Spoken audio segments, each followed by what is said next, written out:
Hi everyone, Flaming Footy here and welcome back to a new YouTube video on the channel. And today guys, here we are to continue my AFL 2023 3-game match reviews, and in today's video we are going to be reviewing the final 3 games from round 14 of the 2023 AFL season, and those games are Richmond vs St Kilda, Carlton vs Gold Coast, and North Melbourne vs the Western Bulldogs. Alright, back to the Saturday night game was Richmond and St Kilda at the MCG, and Richmond 13-12-90 defeated St Kilda 11-4-70. Richmond won by 20 in the end, a game which could have potentially been high scoring, slowed down, but it was really just which team adjusted to the conditions which rolled in, which was the wet weather in the end, and in the end Richmond proved the better side to adjust, and St Kilda had to make that tactical sub for the adjustment and only managed to kick a further 3 goals after half-time. Both sides only managed to kick 3 goals after half-time. The Saints kicked 6 after quarter-time. The Tigers kicked 7 after quarter-time. But quarter-time, well, the first quarter, was the best quarter of them all. It was 40-30 in favour of Richmond at quarter-time, but the goals just kept on coming, and St Kilda started off really well. Richmond, they ended up kicking quite a few goals across the end of the first term, start of the second term, just to get going. Really, they revved the motor and got off and running.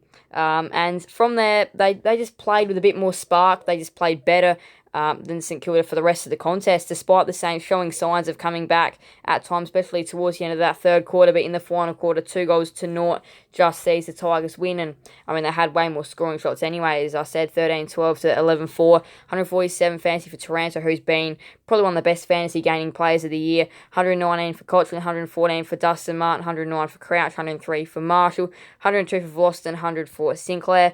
3 goals for Bolton and Butler, 2 goals for King and Miller, as well as Cochrane, Short, Higgins. Disposals, 38 for Taranto, 35 for Martin, 33 for Crouch, 31 for Hill and Sinclair. Marks now 9 for Nick Vlosten, and that's pretty much it. 10 tackles for Taranto, 8 for Owens, 7 for Windhager. Hitouts, 47 for Nankervis, 29 for Marshall, 8 for Miller, 6 for Owens. Team stats now, where it was 58-61 inside 50 in favour of St Kilda, but at times, especially in crucial moments, they were just horrendously wasteful going inside 50 and had some chances. They really did have some chances, and again, they had quite a low number of scoring shots. Richmond won centre clearances 17-8. Saints won contested footy. Tigers won uncontested footy. Not a lot going on like marks inside 50, 7-6. Again, you're not going to take a lot of marks inside 50 when it's raining. Richmond were up for 3/4 of the game, and in the end, the better side. Finals is still definitely on the agenda here for the Tigers. It is a huge win for them, and the Saints now set up what could be a very interesting Friday night game against Brisbane next week. Alright, now to the first game on Sunday, Carlton and Gold Coast at the MCG. Carlton 18-12, 120 defeated Gold Coast 8-13-61. Carlton smashed the Suns by 59 in an all-round better performance for them. The pressure was up, the tackling pressure was up, and obviously one big thing, the scoring was up and accuracy was up as well.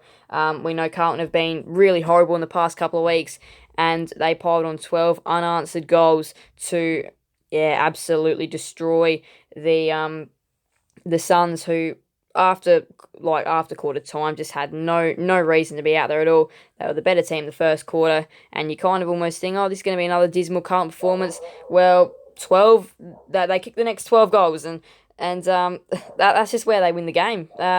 You know, when you're down by 50 points at halftime, you don't think you're coming back, and there was no way the Suns were coming back at half-time. And then 3-3 in the third quarter, and then 5-3 in the final term. Wraps up a really nice win for Carlton.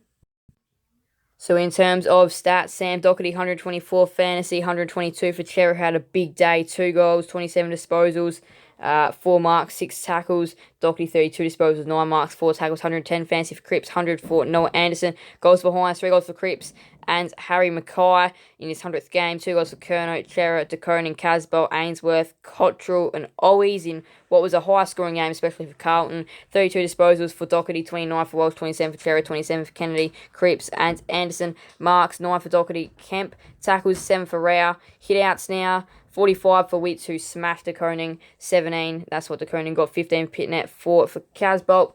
Team stats now, 55-51 inside 50, so only +4 in favour of Carlton, but boy, were they better when going inside 50, and again, made the most of their scoring shots. Gold Coast had about 2-9 at one stage, and you can just see that probably cost them being in or out of the game early. Now, Carlton smashed the Suns in centre clearance as well, 19-7. That is a massive win. They won contested and uncontested possessions. They won uncontested footy by a lot. They won in marks inside 50. They led for 3/4 of the game. They laid way more tackles, 69-51. And boy, this was a way better performance here for Carlton. They needed to respond. They've been through a lot recently. This is a brilliant response from them. A massive win over the finals contending Gold Coast. Now to the final game of the round, which just wrapped up not too long ago. North Melbourne versus Western Bulldogs at Marvel Stadium. Definitely a better game than what I personally thought, but still a result which most of us expected. And North Melbourne 13-6-84 defeated by the Western Bulldogs 15-15, 105. The Dogs win by 21. Cody Waitman's 50th game was a perfect outing for him.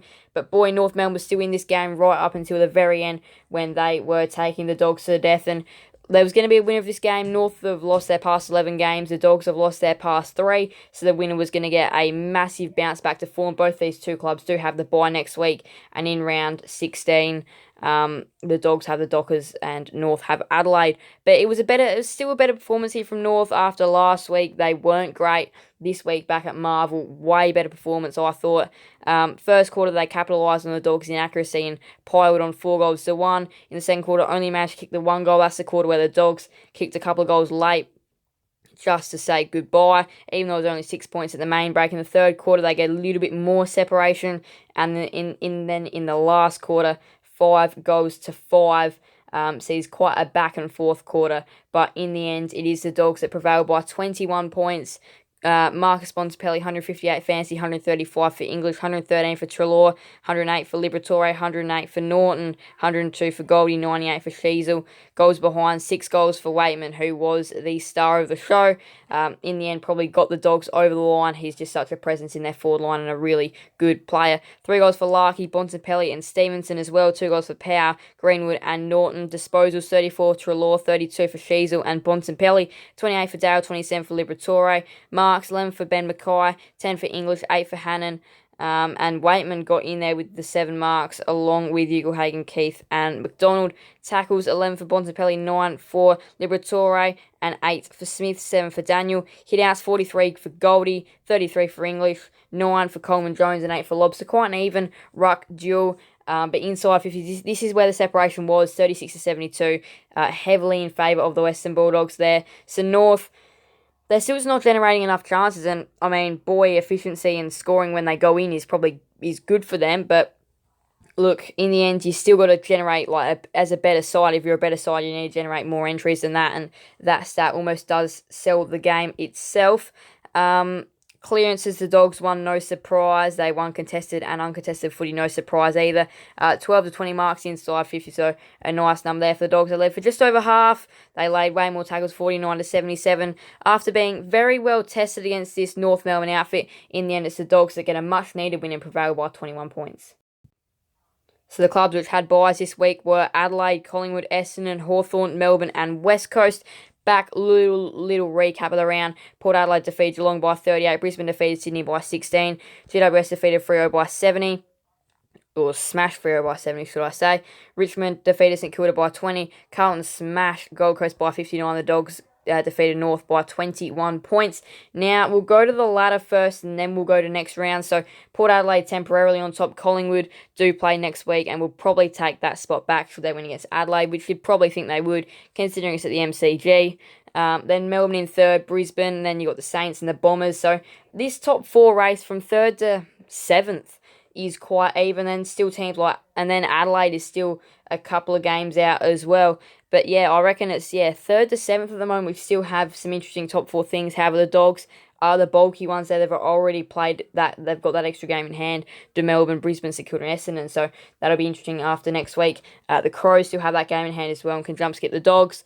Tigers are there in 9th. The Cats still have a game in hand, as do Gold Coast and Freo. Those games are pretty big, especially that Freo Essendon one is quite a big one, but also Gold Coast Hawthorn in context for Gold Coast here. That one's probably going to be one of the bigger games next round. Then you got Carlton, who have actually jumped out of the bottom 4 and into the bottom 4 goes Sydney. a season that's just getting worse and worse and worse by the moment for Sydney. And I'll touch on them in a moment. Hawthorn in 16th, who are definitely keen and ready to try and jump skip any team. North in 17th, despite playing well on their West Coast in the bottom. Now we're going to go to round 15. And this round does have some big games for big seasons. The Cats and the Demons is obviously a big one on the Thursday night. That is a big game. The Cats, they drop it, and things are getting a little tricky for them. Friday night is going to be a top 4 battle for sure at Marvel between the Saints and the Lions. Saturday kicks off in probably one of the more unappealing ways. Sydney and West Coast of the SCG. Now, if you're Sydney and you have any, they've got the slightest of finals chances from here, they've got to win. If they lose this game, that'd be embarrassing for them, especially considering it's the SCG. But if they want to make finals, which they've got, I reckon, the tiniest bit of hope ever, they need to win the game. Freeland Essendon is probably going to be a really big season definer. Essendon top 4 hopes are still there. They're not a lot, but they're still there. And Freo's season is going to be relying on that game for sure. Collingwood Adelaide is the first game on Sunday, which probably won't be a great game. And then you've got Gold Coast and Hawthorn, which probably won't be the greatest of games either, but it is a big season-defining game here for Gold Coast. And Hawthorn, they've been improving this year. They're a fast-moving side. Could there be an upset lurking there potentially? The buys, Carlton, North Melbourne, Port Adelaide, Richmond, Dogs and Giants. Well, there we go. Thank you guys so much for watching. Please do make sure to leave a like and subscribe and hit that notification bell. See you guys never miss another video on the channel. Thank you guys so much. Bye everyone. Flame Footy out.